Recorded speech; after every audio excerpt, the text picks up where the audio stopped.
യൂട്യൂബറിന്റെ life എന്നൊക്കെ പറയുന്നത് 5 years. So you can make a lot of money in this 5 years if you want. ഇപ്പൊ ഞാൻ ഈ എന്റെ 30 വർഷത്തെ IT സർവീസിൽ ഉണ്ടാക്കുന്നതിനെക്കാട്ടി കൂടുതൽ പൈസ എനിക്ക് 5 വർഷത്തിൽ ഉണ്ടാക്കാം. But it comes with a cost എന്ന് വെച്ചാൽ 5 വർഷം കഴിയുമ്പോൾ പിന്നെ എനിക്ക് അങ്ങോട്ട് ജോലിയില്ല. പക്ഷേ ഇപ്പൊ പൊതുവെ പറയുന്നത് പൈസ ഉള്ളത് യൂട്യൂബേഴ്സിന്റെ കയ്യിൽ മാത്രമാണെന്നാണ്. യൂട്യൂബേഴ്സിന് പൈസ ഉണ്ട്. ഞാൻ I come in one of the lower end of YouTubers. പൈസ വെച്ച് നോക്കി കഴിഞ്ഞാൽ I haven't even bought a car. ഞാൻ കാറിൽ ഇതുവരെ മേടിച്ചിട്ടില്ല. ബാക്കിയുള്ള യൂട്യൂബേഴ്സ് ഒക്കെ നോക്കി കഴിഞ്ഞാൽ ലോട്ട് ഓഫ് യൂട്യൂബേഴ്സ് ആണ് ലോട്ട് ഓഫ് മണി. പക്ഷെ എല്ലാ യൂട്യൂബേഴ്സും ആണ് ചെയ്യത്തില്ല. Like I couldn't make it profitable. ഒരു ഷോർട്സിന് ഒരു 10 ലക്ഷം വ്യൂസ് കിട്ടിയത് 400 രൂപ കൊണ്ട് കിട്ടത്തുള്ളൂ. അർജുനോട് സംസാരിച്ച് കഴിഞ്ഞപ്പോഴത്തേക്ക് എനിക്ക് മനസ്സിലാകുന്ന ഒരു കാര്യം, എല്ലാവരും പറയുന്നത് ഭയങ്കര ഈസിയാണ്, പക്ഷെ ഇത് കേട്ടിട്ട് എനിക്ക് ചിലവർക്ക് എളുപ്പമാണെന്ന് പറഞ്ഞാൽ ഇവിടെ കരഞ്ഞോണ്ടിട്ട് കാര്യമില്ല. ശരിയാവും, ചിലവർക്ക് എളുപ്പമായിരിക്കും, ചിലവർക്ക് വെറുതെ ക്യാമറ മോന്തിക്കോട്ട് വെച്ചിട്ട് പൈസ കിട്ടുന്നുണ്ടായിരിക്കും. ചില യൂട്യൂബേഴ്സ് അവർ ഇതിനു വേണ്ടി പറയുന്നത് വെച്ചാൽ നിങ്ങളാണ് എൻ്റെ. ഞാൻ ജെന്യൂൻ ആയിട്ട് പറയുന്നത്, audience R A part of the entire എന്ന എല്ലാ കാര്യത്തിനും ഒരു പാർട്ടാണത്. ഇപ്പോൾ എത്ര 5 മില്യൺ കിടക്കുക, അത് 50 മില്യൺ. 3-4 വർഷത്തിൽ ഞാൻ സബ്സ്ക്രൈബർ കൂട്ടുന്ന ഒരു മൈൻഡ് സെറ്റ് വെച്ച് വീഡിയോ ഇട്ടുണക്കി കഴിഞ്ഞാൽ എനിക്ക് ഈ വർഷത്തിന് എന്തെങ്കിലും 10 മില്യൺ ആക്കാം. ഞാൻ ഇപ്പോൾ സബ്സ്ക്രൈബർ കൂട്ടാൻ നോക്കാറേ ഇല്ല. I want to have like genuine loyal like fan base subscribers. അല്ലാതെ എനിക്ക് ജസ്റ്റ് നമ്പർ ഗെയിം അല്ല. I wanted to be one of the known YouTubers. അപ്പോൾ എനിക്കൊരു നീഷ് പിടിച്ച് കുറേ ഓഡിയൻസ് എനിക്ക് വേണ്ട. I wanted to like appeal to the masses. ആ രീതിയിലാണ് ഞാൻ വർക്ക് ചെയ്തിട്ടുള്ളത്. ഹിന്ദി ചാനൽ റവന്യൂ എൻ്റെ ഒരു ഇതില് റവന്യൂ കുറവാണ് മലയാളത്തെക്കാട്ടിലും. അത് പിന്നെ റവന്യൂ കുറവാണ്. ഞാൻ 30-40 ചാനൽ ഉണ്ടാക്കിയിട്ടുള്ളത്. 6 ചാനൽ ഇപ്പോൾ ഉള്ളത്. പല 5-6 മാസം വർക്ക് ചെയ്ത് 300 വീഡിയോസ് ഒക്കെ ഇട്ട ചാനൽ ഞാൻ ഡിലീറ്റ് ചെയ്ത് വന്നിട്ടുണ്ട്. ഈ ഇടയ്ക്ക് ഞാൻ ഫുഡിന്റെ കുറച്ചേറെ ചെയ്യുന്നുണ്ട്. ഫുഡിന് ചെയ്യുന്നത് one of the main reasons because like I want to roll money. ബാക്കിയുള്ള ചാലഞ്ചസ് മിക്കതും എനിക്ക് 60-70,000 രൂപ ചിലവാകും. ഇപ്പം എനിക്ക് ഒരു 100 രൂപ കിട്ടിയ 70 രൂപ എന്തായാലും ഞാൻ വീഡിയോ ഒക്കെ തരും. Because I want be able to do content which can't be replicated. Cinema സ്വപ്നം കാണുന്നവർക്ക് Chavara film school, Kochi. Hi, hello and welcome to life net TV. ഇന്ന് എനിക്കൊപ്പം ജോയിൻ ചെയ്യുന്നത് ഒരു പാൻ ഇന്ത്യൻ യൂട്യൂബർ ആണ്. ഹലോ. പാൻ ഇന്ത്യൻ യൂട്യൂബർ എന്ന് വിളിക്കുന്നല്ലേ ഇഷ്ടം? അതായിരുന്നല്ലോ ഒരു ലക്ഷ്യം. അതെ അതെ.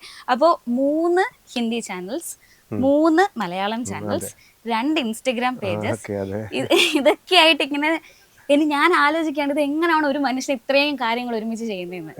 ശരിക്കും എങ്ങനെയാണ് ചെയ്യുന്നത്? ശരിക്കും ഇപ്പം കുറെ പൈസ ഇറങ്ങുന്നുണ്ട് കേരളത്തിൽ. അപ്പൊ പിന്നെ അതെല്ലാം മാനേജ് ചെയ്യണമെങ്കിൽ ഇത്രയും ചാനൽ കൊണ്ടുപോകണം. കേരളത്തിൽ ഓൾമോസ്റ്റ് 3.5 CR ആൾക്കാരെ ഉള്ളൂ. അപ്പൊ പിന്നെ ഇത്രയും പൈസ ഓരോ വീഡിയോക്ക് ഇറങ്ങുന്നതുകൊണ്ട് എല്ലാം കൂടി മാനേജ് ചെയ്യണമെങ്കിൽ എനിക്ക് പല ലാംഗ്വേജ് പിടിച്ചേ പറ്റും. പിന്നെ തമിഴൊക്കെ പിടിച്ചേനെ, പക്ഷെ തമിഴ് ആയതുകാരെ നല്ലതായിട്ട് അറിയത്തില്ല. അതല്ലെങ്കിൽ പോലും എനിക്ക് സമയമില്ല. ഇനി 2 ലാംഗ്വേജ് ആണ് മഹാ ഒടുക്കത്തെ വർക്കിലൂടെ. ഞാൻ IT-ലൊക്കെ വർക്ക് ചെയ്ത് 3-4 വർഷം അങ്ങനെ പോയി, 1-2 ജോബ് മാറി. പിന്നെ അവസാനം ഞാൻ റിസൈൻ ചെയ്ത് പിന്നെ യൂട്യൂബിലോട്ട് വരുന്നത്. യൂട്യൂബ് തുടങ്ങിയത് 7-8 കൊല്ലം മുമ്പേ. പക്ഷെ പിന്നെ ഞാൻ റിസൈൻ ചെയ്യാനൊക്കെ എനിക്ക് ഇൻട്രസ്റ്റ് ഉണ്ടായിരുന്നു. തുടക്കത്തിൽ ഞാനിതൊക്കെ തുടങ്ങുന്നത് 2000 യൂട്യൂബ് ഇന്ത്യ തുടങ്ങിയ ഒരു സമയമുണ്ട്, പോപ്പുലർ ആയി വരുന്നത്. ആ സമയത്ത് ഞാൻ തുടങ്ങിയത്. പക്ഷെ ആ സമയത്ത് എനിക്ക് റിസോഴ്സ് ഇല്ലായിരുന്നു. ഈ ക്യാമറ ഇല്ല. പിന്നെ ഞാൻ കോളേജിലായിരുന്നു ആ സമയത്ത്. അപ്പോൾ കൂടെയുള്ളവന്മാരെല്ലാം എഞ്ചിനീയേഴ്സ് ആയിരുന്നു. അവന്മാർക്കൊന്നും ഇതിനകത്ത് വലിയ താല്പര്യമില്ല, ക്യാമറയ്ക്കകത്ത് മുഖം കാണിക്കത്തില്ല, പിന്നെ റിസോഴ്സ് ആയും തൊട്ടേ ഇല്ല. അങ്ങനെയൊക്കെ വന്നപ്പം അന്ന് തുടങ്ങിയിരുന്നെങ്കിൽ ആ പാൻ ഇന്ത്യ ആയി പോയേനെ. പക്ഷെ അന്ന് തുടങ്ങാൻ പറ്റില്ല. തുടങ്ങിയെങ്കിലും എനിക്ക് പ്രോപ്പറായിട്ട് കോൺസ്റ്റന്റ് ആയിട്ട് എഫർട്ട് ഇടാൻ പറ്റില്ല. ഓൾമോസ്റ്റ് അങ്ങനെ തട്ടിയും മുട്ടി അങ്ങനെ പല വർഷം പോയി. പിന്നെ ഞാൻ ഒരു ഗെയിമിംഗ് ചാനൽ തുടങ്ങി മൈൻക്രാഫ്റ്റിനകത്ത്. അത് നല്ല റീച്ചിലെത്തി, അത് പീക്കിലായി. പിന്നെ അതിന് അങ്ങോട്ട് ഇനി പ്രോഗ്രസ് ഇല്ലെന്ന് മനസ്സിലാക്കിയപ്പം പിന്നെ അത് അവിടെ വെച്ച് സ്റ്റോപ്പ് ചെയ്ത് പിന്നെ ഞാൻ ഈ കണ്ടന്റിലോട്ട് ഇറങ്ങി. ഈ കണ്ടന്റ് പണ്ടോടെ ചെയ്യണമെന്നുണ്ടായിരുന്നു, ലൈക്ക് മിസ്റ്റർ വീസ് ഒക്കെ ചെയ്യുന്നത്. പക്ഷെ U need a lot of investment. ഇപ്പോഴും എനിക്ക് തോന്നുന്നു അർജുന്റെ വീഡിയോയിലെ കമന്റ്സ് ഒക്കെ മൈൻക്രാഫ്റ്റ് ഗെയിമിങ്ങിനെ പറ്റിയിട്ടാണ് അല്ലേ? ആ ഒരു ഐഡിയ എങ്ങനെയായിരുന്നു ഫസ്റ്റ് മൈൻക്രാഫ്റ്റിനെ പറ്റിയിട്ടുള്ള? മൈൻക്രാഫ്റ്റ് അവിടെ എനിക്ക് പറ്റിയെന്ന് വെച്ചാൽ ഞാൻ മൈൻക്രാഫ്റ്റ് ഉദ്ദേശിച്ചത് പാൻ ഇന്ത്യ. ഞാൻ ഒരു ദിവസം പെട്ടെന്ന് കയറി ചാനൽ തുടങ്ങിയപ്പോൾ മലയാളത്തിൽ തുടങ്ങിപ്പോയതാ. ഇഷ്യൂസ് ഉണ്ട് ഈ ബൈലിംഗ്വൽ ആയിട്ട് 2 ചാനൽ നടത്തുന്നതിന്. എന്ന് വെച്ചാൽ ഇപ്പം നിങ്ങൾ ഒരു റീജിയണലി ഫേമസ് ആയി കഴിഞ്ഞാൽ പിന്നെ ഇവരെന്റെ ഫേസ് അറിയാവുന്നതുകൊണ്ട് എന്റെ ഹിന്ദി ചാനലൊക്കെ എടുത്ത് കാണും. അപ്പൊ തുടക്കത്തിൽ ഒരു പുതിയ ചാനലാണ് ഞാൻ ഹിന്ദിയിൽ ഉണ്ടാക്കാൻ നോക്കുന്നതെങ്കിൽ ഈ മലയാളികൾ വന്ന് കാണുന്നതുകൊണ്ട് അതിന് റിട്ടൻഷൻ കുറയും. പിന്നെ ആ യൂട്യൂബിന് ആ അൽഗോരിതം ഫീൽ ചെയ്യുന്നത് കേരള ഓഡിയൻസിന് പറ്റിയ വീഡിയോ ആണെന്നാ. അപ്പൊ നോർത്ത് ഇന്ത്യയിലോട്ട് പുഷ് പോലും ആകത്തില്ല. അങ്ങനത്തെ ഇഷ്യൂസ് എനിക്ക് വളരെയധികം ഉണ്ടായിട്ടുള്ളത്. ഞാൻ 30-40 ചാനൽ ഉണ്ടാക്കിയിട്ടുള്ളത്. 6 ചാനൽ ഇപ്പോൾ ഉള്ളത്. ഇത് എനിക്ക് ഓൾറെഡി ഒരു ഫെയിം ഉള്ളതുകൊണ്ട്, എനിക്ക് ആൾക്കാരെന്നെ അറിയുന്നതുകൊണ്ടും എനിക്ക് ഹിന്ദിയിൽ ചാനൽ കയറ്റിക്കൊണ്ടുവരാൻ പറ്റുന്നില്ല. അങ്ങനത്തെ കുറെ വർഷങ്ങൾ ഞാൻ പല 5-6 മാസം വർക്ക് ചെയ്ത് 300 വീഡിയോസ് ഒക്കെ ഇട്ട ചാനൽ ഞാൻ ഡിലീറ്റ് ചെയ്ത് കളഞ്ഞിട്ടുണ്ട്. എനിക്കറിയാം ഒരു പോയിന്റ് എത്തിക്കഴിയുമ്പം പിന്നെ വർക്കൗട്ട് ആണെന്ന് എനിക്ക് അറിയാം. പക്ഷെ ആ പോയിന്റ് എത്താൻ വേണ്ടി എത്ര എഫേർട്ട് ഇട്ട് തീരും. അപ്പൊ നമ്മൾ അറിയുന്നത് ഈ 5-6 മാസം കഴിഞ്ഞിട്ടാ. അപ്പൊ അങ്ങനെ കുറെ ചാനൽ ഡിലീറ്റ് ചെയ്തിട്ടുണ്ട്. അതൊക്കെ ഒരു ഇഷ്യൂസ് ആണ് ഈ ബൈലിംഗ്വലിന്റെ. ഈ ഒരു ഇനീഷ്യൽ സ്റ്റേജിൽ ഏതാണ്ട് ഒരു 5 ഇയേഴ്സോളം ഭയങ്കര സ്ട്രഗ്ലിംഗ് ആയിരുന്നു. ഞാനിങ്ങനെ 5 ഇയേഴ്സോളം സ്ട്രഗ്ലിംഗ് ആയിരുന്നു. ആക്ച്വലി നമ്മളിപ്പോ സാധാരണക്കാര് ഇങ്ങനെ ഇത്രയും വർഷമൊക്കെ ആകുമ്പോഴത്തേക്ക് ഒരു പകുതി വഴി നമ്മൾ അങ്ങ് ഇട്ടിട്ട് പോകുന്ന ഒരു പ്രവണത ഉണ്ടാവാറുണ്ട്. അർജുൻ എങ്ങനെയാണ് ഇത്രയും ഹോൾഡ് ഓൺ ചെയ്ത് ഇങ്ങനെ കണ്ടിന്യൂസ്ലി കൺസിസ്റ്റന്റ്ലി ഇങ്ങനെ പൊക്കോണ്ടിരുന്നത്? കൺസിസ്റ്റന്റ് ആയിട്ട് എന്ന് വെച്ചാൽ ഇത് അച്ഛൻ പട്ടാളത്തിലാ. അപ്പൊ ഇനീഷ്യൽ സ്റ്റേജിൽ ഞാൻ സ്കൂളിംഗ് ഒക്കെ ചെയ്യുമ്പോൾ പട്ടാളത്തിലോട്ട് പോകണം എന്നുള്ള ആഗ്രഹത്തിനാണ് എന്ന് വെച്ചാൽ ഒരു ഡിഗ്രി ചെയ്തിട്ട് എഞ്ചിനീയറിംഗിന്റെ ഭാഗമായിട്ട് പട്ടാളത്തിൽ കയറാന്നാണ് വിചാരിച്ചിരുന്നത്. പക്ഷെ പട്ടാളത്തിൽ കയറുന്ന ഇത് എനിക്ക് യൂട്യൂബിനെ കുറിച്ചും ആ ഒരു എനിക്ക് ഫ്രീഡം വേണ്ടത്. അപ്പം പട്ടാളത്തിൽ ആ ഒരു റെസ്ട്രിക്ഷൻ എനിക്ക് ലൈഫ് അറിയാം പട്ടാളത്തിന്റെ, it's really good. At the same time എനിക്ക് അതിൽ കൂടുതൽ വേണമായിരുന്നു. അപ്പം അത് കോളേജിന്റെ പകുതി വഴി ഒരു സെക്കൻഡ് ഇയർ തേർഡ് ഇയർ ആയപ്പോൾ എനിക്ക് യൂട്യൂബിലോട്ടുള്ള കമ്പം കൂടി. അങ്ങനെ പഠിത്തത്തിനൊക്കെ എനിക്ക് അങ്ങനെ ഇഷ്യൂസ് ഒന്നും ഇല്ലായിരുന്നു. പക്ഷെ കമ്പം കൂടി ഞാൻ ഏകദേശം ജസ്റ്റ് പാസ്സായൊക്കെയാണ് ഈ ഇറങ്ങിയത് കോളേജ്. അങ്ങനത്തെ ഒരു സിറ്റുവേഷൻ എനിക്ക് നേരിടുന്ന ഉണ്ടായിട്ടില്ല. പക്ഷെ എനിക്ക് ഇൻട്രസ്റ്റ് അല്ലായിരുന്നു. ആ പേരിന് ആ ഒരു കോളേജ് ഡിഗ്രി എനിക്ക് തീർക്കണമെന്ന് മാത്രമായിരുന്നു. എന്നുവെച്ചാൽ ഓൾറെഡി നല്ല എമൗണ്ട് കോളേജിന് പോകുന്നതാണ്. എനിക്ക് 12-13 ലക്ഷം എനിക്ക് കോളേജിൽ തന്നെ ആവുന്നുണ്ട്. അപ്പം ആ ഒരു കമ്മിറ്റ്മെന്റ് എനിക്ക് അവിടെ കാണിച്ചേ തീരും. എന്നാലും എനിക്ക് പക്ഷെ പാഷൻ വേറെതായിരുന്നു. അപ്പൊ അവിടെ വെച്ച് തുടങ്ങി, അത് വർക്കൗട്ട് ആകാതെ ഓരോ വർഷം ഇങ്ങനെ മാറി പോയി. പിന്നെ എനിക്ക് എന്നാലും ജോബ് എടുത്ത് എനിക്ക് യൂട്യൂബ് കരിയർ മുമ്പിലോട്ട് യൂട്യൂബ് കരിയറിന് വേണ്ടിയാണ് ജോബ് തന്നെ എടുത്ത്. ഞാൻ ബാംഗ്ലൂർ വന്ന് ജോബ് എടുത്ത് യൂട്യൂബ് ചെയ്യാൻ വേണ്ടിയാണ്. ഫസ്റ്റ് ഇയർ അങ്ങനെ ജോബ് ചെയ്ത് ആ ജോബ് എനിക്ക് വളരെ ഇഷ്ടപ്പെട്ടില്ല. എന്ന് വെച്ചാൽ 10-10.5 മണിക്കൂർ വർക്ക് ഉണ്ടായിരുന്നു എനിക്ക്. അത് കഴിഞ്ഞിട്ട് എനിക്ക് പ്രോപ്പറായിട്ട് ജോബ് കഴിഞ്ഞ് വീട്ടിൽ പോകാൻ പറ്റുന്നില്ല. അങ്ങനെയൊക്കെ വന്നപ്പം അത് ഞാൻ വിട്ട് വേറെ ജോലി കയറിയപ്പോൾ അതിനെക്കാട്ടിലും ഷോക്കായിരുന്നു. അതിൽ പിന്നെ ഇങ്ങനെ ഞാൻ 2-2.5 വർഷം 3 വർഷം ആണ് ജോലി ചെയ്ത് ഒരു അപ്രൈസൽ ടൈം എത്തി. എന്ന് വെച്ചാൽ എനിക്ക് ശമ്പളം കൂട്ടി തന്നെ സമയം എത്തി. ആ സമയത്ത് എൻ്റെ അടുക്കെ അവർ ചോദിച്ച് നിങ്ങൾ എന്താ ചെയ്തിരിക്കുന്നതൊക്കെ ചോദിച്ചാൽ ഞാൻ പറഞ്ഞു ഞാൻ എക്സ്ട്രാ അവേഴ്സ് വർക്ക് ചെയ്തിട്ടുണ്ട്. അത് എല്ലാവരും ചെയ്യുന്നത്. ഓക്കെ. അപ്പോൾ പിന്നെ എനിക്ക് നല്ലതായിട്ട് ക്ലയൻസ് ആയിട്ടാണല്ലോ ഇവരൊക്കെ ആയിട്ട് നല്ല റാപ്പ് ഉള്ളതാണ്. എനിക്ക് നല്ലതായിട്ട് മാനേജ് ചെയ്യുന്നുണ്ട് ഞാൻ. അതൊക്കെ പറഞ്ഞാൽ അത് എല്ലാവരും ചെയ്യുന്നതാണ്. ഇതെല്ലാവരും ചെയ്യുന്നതാണെങ്കിൽ പിന്നെ വേറെ ടേബിളിൽ ഇരിക്കുന്ന വർക്ക് എടുത്ത് എനിക്ക് ചെയ്യാൻ പറ്റത്തില്ല. എനിക്ക് തന്ന വർക്ക് ചെയ്യാൻ പറ്റത്തുള്ളൂ എനിക്ക്. അപ്പോൾ എൻ്റെ പേഴ്സണൽ ടൈമിൽ നിന്ന് എടുത്ത് ഞാൻ എക്സ്ട്രാ അവേഴ്സ് വർക്ക് ചെയ്തിട്ട് പോലും അതൊരു എക്സ്ട്രാ ഓർഡിനറി എഫേർട്ടായിട്ട് ഫീൽ ആകുന്നില്ലെങ്കിൽ പിന്നെ ഞാൻ എൻ്റെ മാനേജർ ഇരിപ്പുണ്ടായത് ഡയറക്ടർ എൻ്റെ ഒക്കെ പറയുന്നത്. എൻ്റെ മാനേജർ ഇന്ന് കേൾക്കുക അത്. അപ്പോൾ ഇടയ്ക്ക് വെച്ചാൽ പറഞ്ഞു മേഡം അങ്ങനെയല്ല, ഇങ്ങനെയൊക്കെ എനിക്ക് സപ്പോർട്ട് ചെയ്ത് പറയുന്നുണ്ട്. പക്ഷെ എന്നാൽ ഇവര് കയറി പറഞ്ഞ് ഒരു കോണ്ടൻസെറ്റിംഗ് വൈവ് ഉണ്ടായിരുന്നു. ചെറിയ താത്തിയുള്ളൊരു സംസാരമായിരുന്നു. എനിക്ക് ആദ്യത്തെ കാര്യം എനിക്കിത് just for the time being ചെയ്തു പോവാ ഞാൻ ഈ ജോലി. എന്നിട്ട് സൈഡിൽ നിന്ന് എനിക്ക് ഇങ്ങനത്തെ വൈബൊക്കെ അടിച്ചു തുടങ്ങിയപ്പം എന്നിട്ട് പിന്നെ പൈസ വരെ എനിക്ക് എന്താ 8% എത്രയാണ്ട് ഇങ്ങനെ കൂട്ടാൻ പോയപ്പം I just felt it's time. അപ്പം ഞാനത് പിന്നെ അത് കഴിയുന്നതും ഞാൻ എൻ്റെ മാനേജറിലേക്ക് പറഞ്ഞ് ഞാൻ ക്വിറ്റും ചെയ്ത് ഡയറക്ടറിന് കേസും കൊടുത്ത്. അത് വെച്ചാൽ അവിടെ തന്നെ അവർക്ക് കംപ്ലൈന്റ് ചെയ്യാം HR-ന്. അപ്പോൾ ഡയറക്ടറിന് കംപ്ലൈന്റ് ചെയ്ത് ഞാൻ പിന്നെ HR ഇതൊക്കെ ഉണ്ടായിരുന്നു. അപ്പോൾ ആ കംപ്ലൈന്റ് ഒക്കെ കുറച്ച് സോർട്ട് ഔട്ട് ആയിട്ട് ഞാൻ ഇറങ്ങി വന്നു. HR-ന് കംപ്ലൈന്റ് ചെയ്തിട്ട് അവരുടെ ഒരു രീതി ബിഹേവിയറാണ് കംപ്ലൈന്റ് ചെയ്തത്. അപ്പം അത് കഴിഞ്ഞിട്ട് ഈ കംപ്ലൈന്റ് HR-നെ വിളിപ്പിച്ച് സംസാരിക്കേണ്ട എടുക്കുക. ഈ വിളിപ്പിക്കുന്ന സമയത്ത് ഡയറക്ടറും കൂടെ ഇരിക്കുന്നു. ഈ HR-ഉമായിട്ട് കംപ്ലൈന്റ് ഡയറക്ടറിന്റെ കൂടെ ഇരിക്കുന്നു എന്റെ കാര്യം പറയാൻ വേണ്ടി. അപ്പൊ ഞാൻ പറഞ്ഞു ഇങ്ങനെ സംസാരിക്കാൻ കംഫർട്ടബിൾ അല്ലെന്ന്. നിങ്ങളെ വിളിക്കണമെങ്കിൽ ഇവരെ വെച്ചിട്ട് വിളിക്കരുത് എന്റെ കംപ്ലൈന്റ് അറിയിക്കുക. അപ്പൊ അങ്ങനെ അതൊക്കെ ഞാൻ വിട്ട് പിന്നെ നാട്ടിൽ വന്ന് ഇപ്പം ഓൾമോസ്റ്റ് 3-6 years ആയിക്കാണ് ഞാൻ യൂട്യൂബ് കോൺസ്റ്റന്റ് ചെയ്യാൻ തുടങ്ങിയിട്ട്. അപ്പം എനിക്ക് പണ്ട് തൊട്ടേ I couldn't make it profitable അല്ലായിരുന്നു എനിക്ക്. ഈ മൈൻക്രാഫ്റ്റ് ആണെങ്കിൽ പോലും I made servers, one of the biggest servers എനിക്ക് ഉണ്ടായിരുന്നു കേരളത്തിൽ മൈൻക്രാഫ്റ്റിന്. അതും പ്രോഫിറ്റബിൾ അല്ല. ഇറ്റ്സ് ലൈക്ക് 20-30K മന്ത്ലി എനിക്ക് പൊക്കോണ്ടിരുന്നത്. ആ സമയത്ത് എന്ന് വെച്ചാൽ അത്ര റവന്യൂ ഉണ്ടാകുന്നില്ല. അപ്പോൾ ഈ 30K ഒക്കെ എനിക്ക് വലിയൊരു എമൗണ്ട് ആയിരുന്നു എപ്പോഴും ഇതിനകത്ത് ഇൻവെസ്റ്റ് ചെയ്യാൻ. പക്ഷേ എനിക്ക് റിട്ടേൺ ഇല്ല. പക്ഷേ എനിക്ക് ഇൻട്രസ്റ്റ് ഉണ്ടായിരുന്നു. അങ്ങനെ ഇൻവെസ്റ്റ് ചെയ്ത് ഒരു പീക്കിലെത്തി. എനിക്ക് അതിൽ നിന്നും നമുക്ക് ഒരു പരിധി കഴിഞ്ഞാൽ നമുക്ക് ലൈഫ് നോക്കണ്ടേ. നമുക്ക് വീഡിയോസ് എനിക്ക് ഇഷ്ടമാത്ത പാഷൻ എന്ന് പറഞ്ഞാൽ പോലും അത് വെച്ച് എനിക്കൊരു ജീവിതമാർഗ്ഗം ആകുന്നില്ലെങ്കിൽ എനിക്ക് കണ്ടിന്യൂ ചെയ്യാൻ പറ്റത്തില്ല. അപ്പോൾ അങ്ങനെ എത്തിയപ്പോൾ അതും ഞാൻ നിർത്താൻ തീരുമാനിച്ച്. പിന്നെ ഒരു പോയിന്റ് ഞാൻ കുറച്ച് യൂട്യൂബ് ട്രൈ ചെയ്തു, പക്ഷെ വർക്കൗട്ട് ആവുന്നില്ല. അപ്പൊ ഞാൻ യൂട്യൂബ് നിർത്താനുള്ള പ്ലാൻ ഒരു 6-7 വർഷം കഴിഞ്ഞ് ഞാൻ ഡിസൈഡ് ചെയ്ത് I thought like I go back to IT. എന്നുവെച്ചാൽ എനിക്ക് ഓൾമോസ്റ്റ് കുറെ പൈസ കത്തി, വർക്കൗട്ട് ആകുന്നില്ല. പിന്നെ ഞാൻ ഓൾമോസ്റ്റ് ഒരു 2-3 മാസത്തേക്ക് ഐ ജസ്റ്റ് തോട്ട് ലൈക്ക് ഞാൻ ഹൈദരാബാദിലോട്ട് പോയി. എന്റെ കൂട്ടുകാരൻ്റെ പോയി അവിടെ അവനോട് വന്നിട്ട് ഞാൻ തിരിച്ച് IT-ലോട്ട് കയറാൻ വേണ്ടി നിൽക്കുമായിരുന്നു. അതെന്തോ ഒരു ഭാഗ്യത്തിന് എനിക്ക് ആ ജോലി അവിടെ വെച്ച് കിട്ടിയില്ല. ഞാൻ തിരിച്ച് വീട്ടിൽ വരുന്നു. അമ്മ ഇങ്ങനെ പറഞ്ഞു ആ സമയത്ത്. അപ്പോഴും വെച്ചാൽ ഈ പൈസ ഇറക്കണമെന്ന്, ഈ വീഡിയോ എനിക്ക് ചെയ്യാൻ താല്പര്യമുണ്ട്, പക്ഷെ പൈസ ഇറക്കണം. അപ്പം എനിക്ക് ഈ സമയത്ത് 5-6 വർഷമായിട്ട് വർക്കൗട്ട് ആയിട്ടില്ല. Like there is a point after which like you start to doubt yourself ഒക്കെ. അപ്പൊ നമ്മൾ 5-6 വർഷമൊക്കെ ആയിക്കഴിഞ്ഞാൽ എത്രയൊക്കെ നമുക്ക് ലൈക്ക് വിൽ പവർ ഉണ്ടെന്ന് പറഞ്ഞാൽ you start to doubt yourself. വെച്ചാൽ എന്റെ കൂട്ടുകാരൊക്കെ എന്ന് വെച്ചാൽ എന്റെ മിക്ക കൂട്ടുകാരും ഹൈ CTC നല്ല ശമ്പളം മേടിക്കുന്ന ആൾക്കാരാ. എന്റെ വെച്ചാൽ മിക്കവരും 25 LPA, ചിലവന്മാരൊക്കെ 70 LPA മേടിക്കുന്ന ആൾക്കാർ എന്റെ കൂട്ടുകാർ. ആ ഒരു സർക്കിളിൽ ഞാൻ മാത്രം എന്റെ പാഷൻ തപ്പി പോയി. അപ്പൊ ഇവന്മാരൊക്കെ തുടക്കത്തിൽ തന്നെ നല്ല സപ്പോർട്ടാണെന്ന് പറഞ്ഞാൽ പോലും തുടക്കത്തിൽ നല്ല സപ്പോർട്ട് തന്നെ. ഈ 5-6 വർഷം കഴിഞ്ഞ് എന്റെ വർക്കൗട്ട് ആകുന്നില്ലെന്ന് അറിഞ്ഞു വന്നപ്പം അവരും പിന്നെ മാറി സംസാരിച്ചു തുടങ്ങി. എടാ നീ ഇതിപ്പോ ഇത്രയും വർക്കൗട്ട് ആയില്ലല്ല, നീ ജോലിയിലോട്ട് തിരിച്ച് എടുക്കാൻ നോക്ക്, അങ്ങനെയാ ഇങ്ങനെയാ എന്ന് പറഞ്ഞ് തന്നെ തുടങ്ങി. അപ്പൊ അത് അവർ പറയുന്നത് ശരിയാണെന്ന് പറഞ്ഞാൽ പോലും എനിക്ക് പിടിക്കുന്നില്ലായിരുന്നു. എന്ന് വെച്ചാൽ ഞാൻ ഇത്ര എഫർട്ട് ഇട്ടത് because I wanted to make it വർക്കാതെ വന്ന് എന്റെ കൂട്ടുകാരും പിന്നെ മാറി തുടങ്ങി. അപ്പൊ അങ്ങനത്തെ സാഹചര്യം എത്തിയപ്പോഴാണ് ഞാൻ പിന്നെ യൂട്യൂബ് നിർത്തിയത്. ഒരു 2 മാസത്തേക്ക് നിർത്തി. പിന്നെ വീട്ടിൽ വന്ന് ഈ ഒരു പൈസയുടെ ഒരു പൈസ വേണം ഇങ്ങനത്തെ ഒരു വീഡിയോ സ്റ്റാർട്ട് ചെയ്യാൻ. അപ്പൊ അമ്മ ഇനീഷ്യലി പറഞ്ഞു എനിക്ക് ചെയ്യാൻ അത്രയ്ക്ക് താല്പര്യമാണ്, ഞാൻ പൈസ തരാമെന്ന് പറഞ്ഞു. അമ്മ റോൾ ചെയ്യാൻ എനിക്ക് കുറച്ച് നാളത്തേക്ക് പൈസ തന്നു, കുറച്ചേറെ പൈസ തന്നു. അമ്മ ഒരു 2-3 ലക്ഷം 4 ലക്ഷം ആ സമയത്ത് 4 ലക്ഷം ചെലവാക്കുമ്പോൾ എനിക്ക് ഒട്ടും റിട്ടേൺ ഇല്ല. ഗ്യാരണ്ടി വന്നോ ഇറ്റ്സ് ഗോണ വർക്ക്. ഞാൻ ചാനൽ സ്റ്റാർട്ട് ചെയ്തെന്ന് മാത്രമേ ഉള്ളൂ, പൈസ ഇറക്കുന്നു. അപ്പൊ അങ്ങനെ for some reason the channel took off like in 3-4 weeks of starting it. എന്നിട്ട് പിന്നെ ഒറ്റയടിക്ക് 100K ആയി, പിന്നെ 1 million ആയി. പിന്നെ അതിന്റെ പുറകെ പിന്നെ at some point I decided I'll start Hindi also. എനിക്ക് മണി മാനേജ് ചെയ്യാനായിരുന്നു. അപ്പൊ ഒരേ ലെവലിൽ ഞാൻ ഇങ്ങനെ ലെവലപ്പ് ചെയ്യാൻ നോക്കിക്കൊണ്ടിരിക്കുകയായിരുന്നു.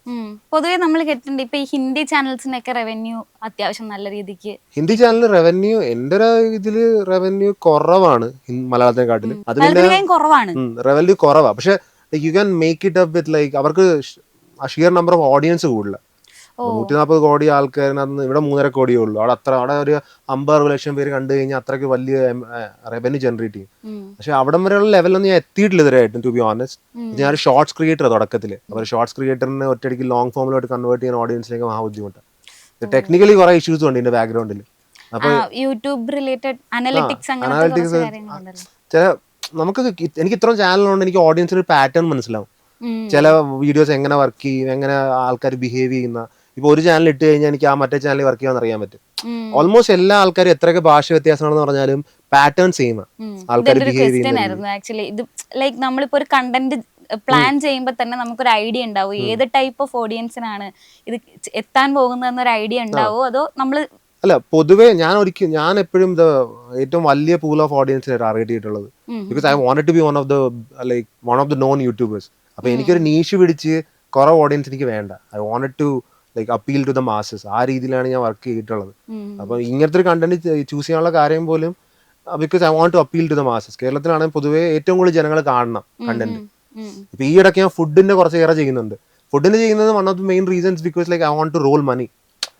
ബാക്കിയുള്ള ചാലഞ്ചസ് മിക്കതും എനിക്ക് 60-70,000 രൂപ ചിലവാകും. അപ്പൊ ആ ഒരു റവന്യൂ ജനറേറ്റ് ചെയ്യാൻ എനിക്ക് ബുദ്ധിമുട്ടാണ്. അപ്പൊ ഇടക്ക് ഫുഡിനാകുമ്പോൾ എനിക്ക് 20-25,000 രൂപയ്ക്ക് ആവുന്നുള്ളൂ. അപ്പൊ ആ രീതിയിൽ എനിക്ക് മാച്ച് ചെയ്ത് പോകാൻ വേണ്ടിയാണ് ഞാൻ കൂടുതൽ ഇടക്കിടക്ക് ഫുഡ് ഇടുന്നത്. ഫുഡ് അല്ലാതെ എനിക്ക് ബാക്കി ചെയ്യണമെന്നുണ്ട്. ഈ സ്റ്റുഡിയോ സെറ്റ് ചെയ്തിട്ട് കുറച്ച് വലിയ ചാനൽസ് ചെയ്യണമെന്നൊക്കെ ഉണ്ട്. പക്ഷെ അതിനൊക്കെ you need a lot of money. അപ്പൊ അത് ആ ലെവൽ ആയിട്ടില്ല ചെയ്യാൻ നോക്കുന്നത്. അപ്പൊ ഈ കണ്ടന്റ് പ്ലാനിങ് അതിന്റെ കാര്യങ്ങളൊക്കെ എങ്ങനെയാ പോകുന്നത്? ഇപ്പൊ അത് എത്രത്തോളം ചലഞ്ചിങ് ആണ് ആക്ച്വലി? എനിക്ക് മെയിൻലി ഇപ്പൊ ചലഞ്ചിങ് ഇറ്റ്സ് ചില വീഡിയോസ് ഉണ്ട്, പക്ഷെ അതിനകത്ത് കുറെ ആൾക്കാർ വേണ്ടി വരും, മൾട്ടിപ്പിൾ ക്യാമറമാൻസ് വേണ്ടി വരും, അല്ലെങ്കിൽ എനിക്ക് കുറെ ഏറെ കാര്യങ്ങൾ സെറ്റ് ചെയ്യേണ്ടി വരും. അത്രയും കാര്യങ്ങൾ എന്ന് വെച്ചാൽ മാനേജ് ചെയ്യുമ്പോൾ മാത്രമേ എനിക്ക് നല്ല ബുദ്ധിമുട്ട് വരാറുള്ളൂ. പക്ഷെ ഇപ്പോഴും ഞാനിത് മോറോലെ സോളോ വർക്കൗട്ട് ചെയ്യുന്നത്. എനിക്ക് അങ്ങനെ വലിയ ടീമില്ല. ഇപ്പം ക്യാമറമാൻസ് എനിക്ക് ഉണ്ടെന്ന് പറഞ്ഞാൽ പോലും I won't do it in a certain level. ആ ലെവൽ വരെ എത്താൻ എനിക്ക് ഇനിയും ആൾക്കാരുടെ സഹായം വേണം. പക്ഷെ എനിക്ക് ഇതുവരെ അത് ഒരു ടീം ജനറേറ്റ് ചെയ്യാൻ പറ്റിയിട്ടില്ല. പിന്നെ മുമ്പിലോട്ട് പോകുന്ന ചില വീഡിയോസിനൊക്കെ നല്ല ഇൻവെസ്റ്റ്മെന്റും എനിക്കൊരു പ്രോപ്പർ സ്റ്റുഡിയോ സെറ്റ് ചെയ്യേണ്ടി വരും. ആയിട്ട് അവിടെ പിന്നെ എനിക്ക് മൾട്ടിപ്പിൾ 1-2 ക്യാമറ 3-4 ക്യാമറ വേണ്ടി വരും. ക്വാളിറ്റി കോംപ്രമൈസ് ഒന്നും ഇല്ലല്ലേ? എനിക്ക് കാണാൻ ഇഷ്ടം വേണം. എനിക്ക് ആൾക്കാരെക്കാട്ടിലും എനിക്ക് കാണാൻ ഇഷ്ടം തോന്നുന്നു എന്റെ വീഡിയോ. ഞാനിപ്പോ ഒരു വീഡിയോ കണ്ടിരുന്നു, റവന്യൂ ഗെസ് ചെയ്യിപ്പിക്കുന്ന ഒരു വീഡിയോ. അതിൽ കാണിച്ചത് 36,000 38,000. ആ മന്തിൽ എനിക്ക് ആ ചാനലിന് ആ റവന്യൂ കിട്ടിയുള്ളൂ. ഞാൻ ആ മാസം ഒന്നും പോസ്റ്റ് ചെയ്തില്ല. ഓക്കെ, ഞാൻ വിചാരിക്കായിരുന്നു ഇത്രയും മില്യൺസ് ഓഫ് വ്യൂസ് എന്നൊക്കെ പറഞ്ഞിട്ട് ഇത്രയായി. മില്യൺസ് ഓഫ് വ്യൂസ് ഇപ്പൊ ഒരു ഷോർട്സിന് ഒരു 10 ലക്ഷം വ്യൂസ് കിട്ടിയ 400 രൂപ കിട്ടത്തുള്ളൂ. ഷോർട്സിന് മണിയില്ല. ഷോർട്സിന് എനിക്ക് ഇപ്പം എന്റെ ഏറ്റവും ലാർജസ്റ്റ് വ്യൂസ് എന്നൊക്കെ പറയുമ്പോൾ ഒരു 3-4 വീഡിയോ ചിലപ്പോൾ 100 മില്യൺ കാണുമായിരിക്കും. നമുക്കൊരു 1 CR ലെവൽ വരെ ഞാൻ ബേസ് ലൈൻ കീപ്പ് ചെയ്തിട്ടുള്ളൂ. അതിന്റെ താഴത്തോട്ടാണെങ്കിൽ എനിക്ക് ആ വീഡിയോ അണ്ടർ പെർഫോം ചെയ്യുക. റവന്യൂ ഞാൻ പറഞ്ഞില്ലേ, ഒരു 400-500 വെച്ച് കണക്കാക്കിയാൽ മതി 10 ലക്ഷം വ്യൂസിന്. അപ്പൊ അങ്ങനെയൊക്കെ നോക്കുമ്പോൾ ആ സമയത്ത് ഞാൻ ആ ചാനലിൽ 1-2 മാസമായിട്ട് വീഡിയോ കുറവാണ്. അത് ഞാൻ ഈ ഒരു മന്തി ഇങ്ങനത്തെ വീഡിയോസിന് വേണ്ടി ഞാൻ 14 ദിവസം ഓൾ കേരള കറങ്ങി നടന്നുകൊണ്ട് അത് മന്തി ഒന്നും നോർത്ത് ഇന്ത്യ സെല്ലാതില്ല. എനിക്കറിയാം ഇത് നോർത്ത് ഇന്ത്യ വർക്ക് ചെയ്തില്ലെന്ന്. I just did that for Kerala. അപ്പൊ അത് കേരളത്തിന് വേണ്ടി ഉണ്ടാക്കിയ വീഡിയോ. പക്ഷെ അതെനിക്ക് നല്ല നഷ്ടമാണ്. എനിക്ക് അത്രയും പൈസ മുടക്കി കേരളത്തിന് മാത്രം ഉണ്ടാക്കുമ്പോൾ എനിക്ക് നല്ല നഷ്ടമാണ്. പക്ഷെ എന്നാലും ഞാനത് കേരളത്തിന് വേണ്ടി മാത്രം ഉണ്ടാക്കിയ വീഡിയോ. അതുകൊണ്ട് അതൊന്നും എനിക്ക് അത് പോസ്റ്റ് ചെയ്ത് കുറച്ച് കഴിയുമ്പോൾ തന്നെ എനിക്കറിയാം ആ ഒരു വ്യൂസ് കുറവാണ്. എടാ എനിക്ക് പേഴ്സണലി എന്ന് വെച്ചാൽ ഞാൻ ഇപ്പൊ കുറെ എഫേർട്ട് എടുത്തിരുന്ന വീഡിയോസാണ്. അപ്പൊ ഈ ലൈൻ ഓഫ് വീഡിയോസിനകത്ത് ഏതെങ്കിലും ഒരു വീഡിയോക്ക് കുറെ വ്യൂസ് കണ്ടാൽ എനിക്ക് കാണുന്ന ഇഷ്ടമല്ല. അപ്പൊ ഞാൻ ഡിലീറ്റ് കളഞ്ഞു. ഞാൻ എനിക്കറിയാം മുമ്പിലോട്ട് വല്ലതായിട്ട് പോകത്തില്ലെന്ന്. ഞാൻ അങ്ങനത്തെ മന്തി വീഡിയോ ഒക്കെ ഞാൻ ഹിന്ദി ഡിലീറ്റ് കളഞ്ഞു. ഏതൊരു പോയിന്റിലായിരുന്നു ഇപ്പം അർജുൻ വിചാരിച്ച പോലൊരു ഹൈക്ക് വന്നത്? ഞാൻ ട്രാക്കിൽ വന്നു തുടങ്ങിയത് ഈ ലൈക്ക് റീസെന്റ് 2 years മുമ്പ് ഈ ചാനലൊക്കെ കയറി വരുമ്പോഴാണ്. But I'm still not there where I want to be. Like I'm not known in pan India. Like എന്നെ ആൾക്കാർക്ക് അറിയാമെങ്കിലും like if you talk about like main YouTubers I don't come, which for me personally is like I haven't made it. അപ്പം എനിക്ക് അതൊരു കുറവായിട്ട് ഞാൻ കാണാറുള്ളൂ. But ഇനി എത്രത്തോളം ദൂരം ഉണ്ടെന്നാണ് തോന്നുന്നത്? വളരെയധികം ദൂരമുണ്ട്. ഇപ്പൊ എനിക്ക് സബ്സ്ക്രൈബർ മാത്രം കൂട്ടാനാണെങ്കിൽ ഞാൻ ഷോർട്സ് വെച്ച് കൂട്ടി എനിക്ക് വേണമെങ്കിൽ 50 million ആക്കാം. ഇപ്പൊ എത്ര 5 million കിടക്കുക, അത് 50 million. ഇപ്പൊ 3-4 വർഷത്തിൽ ഞാൻ സബ്സ്ക്രൈബർ കൂട്ടുന്ന ഒരു മൈൻഡ് സെറ്റ് വെച്ച് വീഡിയോ ഇട്ട് തുടങ്ങി കഴിഞ്ഞാൽ എനിക്ക് ഈ വർഷത്തിന് എൻഡിൽ 10 million ആക്കാം. ഞാൻ ഇപ്പൊ സബ്സ്ക്രൈബർ കൂട്ടാൻ നോക്കാറേ ഇല്ല. I want to have like genuine loyal like fan base subscribers. അല്ല എനിക്ക് ജസ്റ്റ് നമ്പർ ഗെയിം അല്ല. I want be able to make good videos. For that I need money. അപ്പൊ അതിനുവേണ്ടി എനിക്ക് ജസ്റ്റ് സബ്സ്ക്രൈബർ കൗണ്ട് വെച്ചുകൊണ്ട് സംസാരിച്ചിട്ട് കാര്യമില്ല. എന്നിട്ട് എനിക്ക് എന്റെ ഇഷ്ടമുള്ള വീഡിയോസും എനിക്ക് ഇതിന്റെ ഇടയ്ക്ക് കൂടി തള്ളി കയറ്റണമെന്നുണ്ട്. ഈ ഫുഡ് ചെയ്യുന്നുണ്ടെങ്കിൽ പോലും ഞാൻ അവിടെ ഇവിടെ എനിക്ക് ഇഷ്ടമുള്ള വീഡിയോ തള്ളി കയറ്റും. അതിനെനിക്ക് സമയം ഒത്തു വരണം. ആ റവന്യൂ, ആ ക്യാപിറ്റൽ ഇൻവെസ്റ്റ്മെന്റ് എല്ലാം ഒത്തു വരുമ്പോഴേ ചെയ്യാൻ പറ്റത്തുള്ളൂ. ഒരു യൂട്യൂബറിന്റെ ലൈഫ് എന്നൊക്കെ പറയുന്നത് 5 years. So you can make a lot of money in this 5 years if you want. 5 വർഷം കൊണ്ട് നിങ്ങൾക്ക് എത്ര പൈസ ഉണ്ടാകുന്ന പൈസ തന്നെ ഉണ്ടാക്കാം. ഇപ്പൊ ഞാൻ ഈ എന്റെ 30 വർഷത്തെ IT സർവീസിൽ ഉണ്ടാക്കുന്നതിനെക്കാട്ടി കൂടുതൽ പൈസ എനിക്ക് 5 വർഷത്തിൽ ഉണ്ടാക്കാം. But it comes with a cost. എന്ന് വെച്ചാൽ 5 വർഷം കഴിയുമ്പോൾ പിന്നെ എനിക്ക് അങ്ങോട്ട് ജോലിയില്ല. അതാണ് ടിപ്പിക്കലി ആണ് നടക്കുന്നത്. അപ്പോൾ it depends on the YouTuber, അവർക്ക് എത്ര മുമ്പിലോട്ട് പുഷ് ചെയ്യാൻ പറ്റും. ഇപ്പൊ നല്ല കഴിവുള്ള യൂട്യൂബർ ആണ്, നല്ല എന്താണ് അവർക്ക് അങ്ങനെ ഫോഴ്സ് ചെയ്ത് മനസ്സിലാക്കി ഓരോ കാര്യങ്ങൾ ചെയ്യാമെങ്കിൽ he can maybe be relevant for 10 years. പക്ഷെ ഇപ്പൊ പൊതുവെ പറയുന്നത് പൈസ ഉള്ളത് യൂട്യൂബേഴ്സിന്റെ കയ്യിൽ മാത്രമാണെന്നാണ്. അതിനെ പറ്റിയിട്ട് എന്താണ് അഭിപ്രായം? യൂട്യൂബേഴ്സിന് പൈസ ഉണ്ട്. ഞാൻ I come in one of the lower end of YouTubers. പൈസ വെച്ച് നോക്കി കഴിഞ്ഞാൽ ജസ്റ്റ് ബിക്കോസ് ഓഫ് ഞാൻ കുറെ വീഡിയോസ് അപ്ലോഡ് ചെയ്യുന്നതും പിന്നെ എനിക്ക് കുറെ ചിലവ് അങ്ങോട്ടായതുകൊണ്ടും എന്റെ കയ്യിലോട്ട് തടയുന്നത് വളരെ കുറവ്. I haven't even bought a car. ഞാൻ കാർ പോലും ഇതുവരെ മേടിച്ചിട്ടില്ല. കാറൊക്കെ എനിക്ക് മേടിക്കായിരുന്നു, പക്ഷെ ഞാനത് ഓരോ വീഡിയോക്ക് ഇങ്ങനെ വഴുതി പോകുന്നതുകൊണ്ട് ഞാൻ ഇരിക്കുക. എനിക്ക് കാർ മേടിക്കുന്നുണ്ടായിരുന്നു, ഒരു ബൈക്ക് മേടിക്കണമെന്ന് കുറെ നാളായിട്ട് ആഗ്രഹമുണ്ട്. അപ്പം എനിക്ക് മെയിൻലി നല്ല പൈസ ചിലവുണ്ട്. ബാക്കിയുള്ള യൂട്യൂബേഴ്സ് ഒക്കെ നോക്കി കഴിഞ്ഞാൽ ലോട്ട് ഓഫ് യൂട്യൂബേഴ്സ് ആണ് ലോട്ട് ഓഫ് മണി. പക്ഷെ എല്ലാ യൂട്യൂബേഴ്സും ഏൺ ചെയ്യത്തില്ല, അത് വേറെ കാര്യം. അപ്പം എത്രയാണ് ഇപ്പം എയിം ചെയ്യുന്ന ഒരു റവന്യൂ എത്രയായിരിക്കും? എനിക്ക് ബജ്ജി മേടിച്ച് കഴിക്കാൻ വേണ്ടിയുള്ള റവന്യൂ അല്ലേ. Like for me I want to make bigger videos ഒക്കെ. സോ ഇപ്പൊ എനിക്ക് 10 ലക്ഷം കിട്ടിയെന്ന് പറഞ്ഞാൽ പോലും മോറൽ 7 lakhs അതിന് ടാക്സ് പോകണം, അത് വേറെ കാര്യം. 10 ലക്ഷം എന്ന് വെച്ചാൽ 10 ലക്ഷം പുള്ളി എന്റെ കൈ കിടന്നില്ല. അതിന് ടാക്സ് ഒക്കെ പോയിട്ട് ബാക്കിയുള്ള പൈസക്കായിരുന്നു ഓൾമോസ്റ്റ് 70%. ഞാൻ ഇപ്പൊ തന്നെ എനിക്ക് കിട്ടുന്നതിനെക്കാട്ടും കൂടുതലല്ല ആയിക്കൊണ്ടിരിക്കുന്നത്. ഇപ്പം എനിക്ക് ഒരു 100 രൂപ കിട്ടിയ 70 രൂപ എന്തായാലും ഞാൻ വീഡിയോ ഒക്കെ തരും. Because I want be able to do content which can be replicated. അപ്പൊ അതിന് നിങ്ങൾ പൈസ ഇൻവെസ്റ്റ് ചെയ്യേണ്ടി വരും. എന്നും പറഞ്ഞാൽ അത് ഇതിലും കയറി പൈസ വെറുതെ കളഞ്ഞിട്ട് അങ്ങനത്തെ കളഞ്ഞ ചില വീഡിയോസ് കാണും. എനിക്ക് ഒരു വൈബിന് വേണ്ടി ഞാൻ അറിഞ്ഞുകൊണ്ട് കളയുമായിരിക്കും. അല്ലാതെ വെറുതെ പൈസ മാത്രം കത്തിക്കലാണ് ഒരു വീഡിയോ എന്ന് ഒരിക്കലും പറയില്ല. പക്ഷെ എനിക്ക് ചില വീഡിയോസ് ചെയ്യാൻ പൈസ വേണ്ടി വരുന്നു, ആ പൈസ ഇൻവെസ്റ്റ് ചെയ്യുന്നു, അത്രേ ഉള്ളൂ.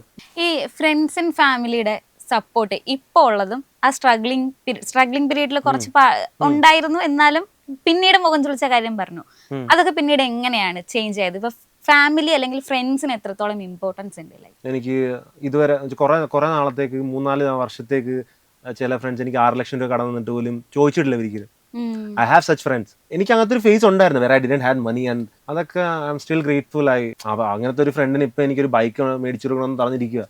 പക്ഷെ I'm trying to make it happen. Like I want to buy him maybe Z900 ഒരു കവാസാക്കിയുടെ ബൈക്ക്. അത് അവൻ തന്ന പൈസനെക്കാട്ടും ഡബിളാ. പക്ഷെ ആ പൈസയും ആ ബൈക്കും കൂടി കൊടുക്കണം എന്നുള്ള ആഗ്രഹമായിട്ടിരിക്കുക. പക്ഷെ ലൈക്ക് ഫോർ മീ അങ്ങനത്തെ ഒരു ലെവലിലോട്ട് എത്താൻ നോക്കിക്കൊണ്ടിരിക്കുന്നത്. അങ്ങനെ ട്രാക്കിലാ. പക്ഷെ അനിയൻ പോകുന്നതിന്റെ വീഡിയോ കണ്ടിട്ടുണ്ടായിരുന്നു, കുറച്ച് കണ്ണൊക്കെ നിറഞ്ഞ് ഭയങ്കര ബോണ്ടാണെന്ന് തോന്നുന്നു നിങ്ങൾ തമ്മില്. അനിയൻ ടിപ്പിക്കൽ അനിയൻ ചേട്ടന്റെ ബോണ്ടാ. അങ്ങനെ തല്ലും പിന്നെ അങ്ങോട്ടും ഇങ്ങോട്ടും ഊക്കും ഇങ്ങനെയൊക്കെ പറഞ്ഞ് നടക്കുന്ന ബോണ്ട് തന്നെ. ഇവൻ ഇനി കാനഡയൊക്കെ ആയതുകൊണ്ട് ഇനി അവിടെ പോയി വരവൊന്നും അങ്ങനെ പെട്ടെന്ന് നടക്കത്തില്ല. പെട്ടെന്ന് കയറി പോയതും ഇപ്പം പെർമനന്റ് ആയിട്ട് കുറച്ച് നാളത്തേക്ക് കാണത്തില്ലെന്ന്. അപ്പൊ അത് ആ ദിവസമാണ് ഒന്ന് ക്ലിക്ക് ആയത് എനിക്ക്. അങ്ങനെ എടുത്തതാ. പിന്നെ ഞാൻ അങ്ങനത്തെ വീഡിയോ ഇടാത്തതാണ്. പിന്നെ എന്താണ് അവനും കൂടി കാണുന്നതല്ലേ, അതുകൊണ്ട് ഞാനത് ആ സമയത്ത് റെക്കോർഡ് ചെയ്തത്. ഞാൻ 2 ക്വസ്റ്റ്യൻ ചോദിക്കും, അത് ഹിന്ദിയിലായിരിക്കണം എനിക്ക് ആൻസർ തരുന്നത്. പക്ഷെ എനിക്ക് ഹിന്ദി അറിയത്തില്ല, അതൊരു പോയിന്റ്. എന്നാലും ഞാൻ കേൾക്കാം. എനിക്ക് എന്ത് വേണം പറഞ്ഞാൽ മതി, ഒന്നും മനസ്സിലാക്കില്ല. അയ്യോ അങ്ങനെ പറയാൻ പാടില്ല. നമുക്ക് എന്ത് പറഞ്ഞാലും എനിക്ക് മനസ്സിലാവത്തില്ല എന്നുള്ളത് ഞാൻ ആദ്യമേ അങ്ങ് പറഞ്ഞതാ. മലയാളി ഓഡിയൻസ് ആണോ ഹിന്ദി ഓഡിയൻസ് ആണോ ബെറ്റർ? വൈ? दोनों ऑडियंस मतलब अच्छे हैं, मगर मल्लू वाले थोड़े ज़्यादा इमोशनल हैं और हिंदी वाले मतलब हिंदी वाले ज़्यादा फॉरगिविंग होते हैं. तो मतलब मैं कहूँगा हिंदी वाले थोड़े ज़्यादा अच्छे हैं, मगर मल्लू वाले लॉयल रहे. അവിടെ എനിക്ക് പോയി അതുവരെ എനിക്ക് കിട്ടിയായിരുന്നു. ആദ്യം പറഞ്ഞ കുറച്ച് എനിക്ക് മനസ്സിലായി, പക്ഷെ ഇപ്പൊ ചോദിച്ചാൽ മനസ്സിലായി. ഓക്കെ പൊക്കോട്ടെ, കണ്ടിന്യൂ. और बताना है क्या? बेसिकली वही है, मल्लू वाले थोड़े ज़्यादा ही मतलब क्या बोलते हैं, इमोशनल हो जाते हैं, काफ़ी अटैच और काफ़ी मतलब मल्लू लोगों का वाइब तो तुम्हें पता ही है, तो वही है. हिंदी वाले मतलब यार चलता है जो भी है अच्छा ही है, यार सोचते नहीं है वो लोग, और वहाँ पे बहुत सारे लोग भी हैं. എന്താ ഇപ്പൊ പറഞ്ഞേ ശരിക്കും, അതൊന്ന് മലയാളത്തിൽ പറഞ്ഞേ. എന്നുവെച്ചാൽ മലയാളി ഓഡിയൻസ് കുറച്ചുകൂടി ഇമോഷണൽ ആണ്, അവര് കുറച്ചുകൂടി ഓരോ കാര്യത്തിൽ ഏറെ ഇൻവോൾവ് ആവും. ആ രീതിയിൽ നോക്കുമ്പോൾ നല്ലതുമാണ്, പക്ഷെ ചീത്തയുമാണ്. പക്ഷെ ഹിന്ദി ഓഡിയൻസ് എന്തായാലും ആട്ടോ കുഴപ്പമില്ല, അവർക്ക് വൈബാ, അവര് വലുതായിട്ട് മൈൻഡ് ചെയ്യാതെ വിടും. അപ്പൊ നമുക്ക് ആ ഒരു ഫ്രീഡം ആ ഓഡിയൻസ് ആയിട്ട് കിട്ടും. മല്ലു ഓഡിയൻസ് നല്ലതായിട്ട് ഇൻവോൾവ് ആയി പോകും. Malayali girls or Hindi girls? Mallu. അത് ഹിന്ദിയിലൊരു വൈ? बिकॉज मुझे मल्लू लड़कियां अच्छी लगती हैं दिखने में. हिंदी वाली मतलब नॉर्थ इंडियन लगती है तो मुझे उतना पसंद नहीं है. पसंद की बात नहीं है, I prefer to like I like looking at Mallu girls more. Okay. Appearance ज्यादा पसंद आता है मल्लू लोगों को. മുझे ഹിന്ദി മാലു. मुझे हिंदी मालूम नहीं. ഹിന്ദി ഇപ്പം കേരളത്തിൽ നിന്ന് തന്നെയാണല്ലോ ഹിന്ദി വീഡിയോസ് ഒക്കെ ഷൂട്ട് ചെയ്യുന്നത്. അപ്പം ഈ ഇപ്പം ചലഞ്ചസിന് ആൾക്കാരെ ചൂസ് ചെയ്യുന്നതും ബാക്കി കാര്യങ്ങളും ഒക്കെ എങ്ങനെ? ഇപ്പം മലയാളികളുടെ അടുത്ത് ഹിന്ദിക്കാരനാണെന്ന് പറഞ്ഞു പോയിട്ടുണ്ടോ, അല്ലെങ്കിൽ അങ്ങനത്തെ എന്തെങ്കിലും ഒക്കെ? അല്ല, ചലഞ്ചസിൽ ആൾക്കാരെ ചൂസ് ചെയ്യുന്നത് എനിക്ക് എളുപ്പമായിരിക്കും ഹിന്ദി അറിയുന്ന ഒരു മലയാളിയാണെങ്കിൽ. ഞാൻ മലയാളിയെ ചൂസ് ചെയ്തിട്ടുള്ളൂ ഫുള്ളും. എനിക്ക് ഹിന്ദിക്കാരായിട്ട് ഞാൻ വീഡിയോ ചെയ്തിട്ടേ ഇല്ല. അത് ചെയ്തിട്ടില്ലാത്തത് ഞാൻ മോസ്റ്റ്ലി പ്രിഫർ ചെയ്യുന്ന മല്ലു ഓഡിയൻസ് ആയിട്ട് ചെയ്യാൻ വേണ്ടി തന്നെ പ്രിഫർ ചെയ്യാറുണ്ട്. പക്ഷേ ഭൂരിഭാഗം കുറെ മലയാളികൾക്ക് ഹിന്ദി അത്രയ്ക്ക് ഒരു ലെവലിൽ അറിയത്തില്ല. എന്ന് വെച്ചാൽ ഞാൻ അധികം ഞാൻ ഡെലിവർ ചെയ്യുന്ന പ്രോപ്പർ ഹിന്ദിക്കാർക്ക്, അല്ലാതെ അതും ഇതും തട്ടിയും മുട്ടിയും കേൾക്കാതിരിക്കുന്ന ആൾക്കാരല്ല അവർ. അവർക്ക് പ്രോപ്പർ ഹിന്ദി തന്നെ വേണം. ഒട്ടും അറിയാത്ത ആൾക്കാരെ പിന്നെ ഞാനിരുന്ന് മാനേജ് ചെയ്ത് അതൊക്കെ മഹാഷോക ആ വീഡിയോസ് ഒക്കെ എടുക്കുന്നത്. അതൊക്കെ കുറെ സമയം എടുക്കും, കുറെ ടേക്സ് എടുക്കും. എന്നുവെച്ചാൽ അവർ ചിലപ്പം ഒന്നും അറിയില്ല, ഞാൻ പറഞ്ഞു കൊടുക്കുന്നു ഇങ്ങനെ പറയാം. അവർ മലയാളത്തിൽ പറഞ്ഞു കാണും, അവർക്ക് എന്താ പറയണമെന്ന് അവർ മലയാളത്തിൽ പറയും, ഞാൻ ഇത് ഹിന്ദിയിൽ അങ്ങനെ പറയണത് പറഞ്ഞു കൊടുക്കുമായിരിക്കും. പക്ഷെ എന്നാലും അവർക്ക് ആക്സെന്റ്, ഹെവി മലയാളം ആക്സെന്റ് കാണും. നമുക്ക് എനിക്കും ആ ചാനലിൽ എൻ്റെ ഒരു സബ് ഒരു ബാക്ക്ഗ്രൗണ്ടിൽ നടക്കുന്ന ചാനലല്ല, അത് വൺ ഓഫ് ദ മെയിൻ ചാനൽസാണ്. അപ്പൊ എനിക്ക് ആ ഒരു റെസ്പെക്റ്റിൽ തന്നെ അവർക്ക് ആ ഒരു രീതി തന്നെ കൊടുക്കണം. അപ്പൊ അതിന്റെ ഇഷ്യൂസ് ഉണ്ട്. ഇപ്പം നാളെ യൂട്യൂബിന് റവന്യൂ തരത്തിലെന്ന് പറഞ്ഞാൽ എന്ത് ചെയ്യും? യൂട്യൂബ് റവന്യൂ തരത്തില്ല, അവൻ engineer, I can always work. അർജുനോട് സംസാരിച്ചു കഴിഞ്ഞപ്പോഴത്തേക്ക് എനിക്ക് മനസ്സിലാവുന്ന ഒരു കാര്യം, എല്ലാവരും പറയുന്നത് ഭയങ്കര ഈസിയാണ് ഇങ്ങനത്തെ കാര്യങ്ങളൊക്കെ, യൂട്യൂബ് ചാനലൊക്കെ ഹാൻഡിൽ ചെയ്യാൻ വളരെ ഈസി ആയിട്ടുള്ള പരിപാടിയാണെന്ന് പറയുന്നുണ്ട്. പക്ഷെ ഇത് കേട്ടിട്ട് എനിക്ക് ഇത്രയും ചാനൽസിന്റെ എഡിറ്റിംഗ് ബാക്കി കാര്യങ്ങളെല്ലാം എനിക്ക് എന്റെ കുറച്ച് ഹെക്ടിക് ആണ്. എല്ലാവരും ഹെക്ടിക് ആണെന്നില്ല. ചിലവർക്ക് they can just simply wake up, point, shoot, upload and it works for them. നമുക്ക് എല്ലാവരും ചിലവർക്ക് എളുപ്പമാണെന്ന് പറഞ്ഞാൽ ഇവിടെ കരഞ്ഞോണ്ടിട്ട് കാര്യമില്ല. അവർക്ക് എളുപ്പമായിരിക്കും, ചിലവർക്ക് എളുപ്പമായിരിക്കും, ചിലവർക്ക് വെറുതെ ക്യാമറ മോന്തിക്കോട്ട് വെച്ചിട്ട് പൈസ കിട്ടുന്നുണ്ടായിരിക്കും. All power to them. അത് അവരുടെ നല്ല കാര്യം. അത് ഭയങ്കര ഒരു പവർ ആണല്ലേ, അതായത് നമ്മൾ തന്നെ ഉണ്ടാക്കി കൊണ്ടുവന്നൊരു സാമ്രാജ്യം. ഞാൻ വഴിവിട്ട് വന്നതെന്ന് പറയുന്നത് ചില യൂട്യൂബേഴ്സ് അവർ ഇതിനു വേണ്ടി പറയുന്നത് വെച്ചാൽ നിങ്ങളാണ് എന്റെ. ഞാൻ ജെന്യൂൻ ആയിട്ട് പറയുന്നുള്ളൂ. Audience R A part of the entire എല്ലാ കാര്യത്തിനും ഒരു പാർട്ടാണ് അവർ. പക്ഷെ ഇത് ഫുള്ളും തുടക്കം തൊട്ട് ഇവിടെ വരെ വന്നത് it's my effort, my friend support, like my family, it's all of this matters. അപ്പം ഓഡിയൻസ് ആർ എ പാർട്ട്. ഓഡിയൻസിന് ആ വീഡിയോ ഇഷ്ടപ്പെടുന്നു, അവർ കാണുന്നു. So I M thankful for them, but they are part of it. Actually ഇപ്പൊ എവിടെങ്കിലും എല്ലായിടത്തും പോകുമ്പോ തിരിച്ചറിയുന്നത് ഒരു ബുദ്ധിമുട്ടായിട്ടാണോ തോന്നുന്നത്? Privacy I always wanted to be known. More crowd, I don't mind. Happiness അതാണ്. More crowd. ഒരു ദിവസം വേണം ലുലു മോള് ഫുള്ളും ഫില്ല് ചെയ്യാൻ പറ്റിയ അത്ര ഹാപ്പി. ഓക്കെ, അപ്പൊ എന്തായാലും നമ്മൾ കുറെ സംസാരിച്ചു. എനിക്ക് കുറെ ഇൻസ്പിറേഷൻ ആയി അർജുൻ എന്തായാലും. ഓക്കെ, അല്ല ആയിട്ടുണ്ട് ഇപ്പൊ ഇത്രയും സംസാരിച്ചതിൽ. ഇത്ര എഫേർട്ടിന്റെ ഒരു റിസൾട്ട് ആണ് എന്നുള്ളത് അറിയുമ്പോഴത്തേക്ക് ഭയങ്കര ഒരു അതെ, അത് അർജുന്റെ മുഖത്തെ ആ കോൺഫിഡൻസ് അല്ലെങ്കിൽ അത് ഭയങ്കര ഒരു ഇൻസ്പിറേഷൻ തരുന്നുണ്ട്. ഓക്കെ, അപ്പൊ എന്തായാലും ഓൾ ദ വെരി ബെസ്റ്റ്. ഇനി അർജുൻ ഇപ്പൊ പറഞ്ഞിരിക്കുന്ന അവിടെ അത്രയും ഉയരത്തില് അർജുൻ എത്താൻ പറ്റട്ടെ. Thank you so much. Cinema സ്വപ്നം കാണുന്നവർക്ക് ചാവറ ഫിലിം സ്കൂൾ, കൊച്ചി.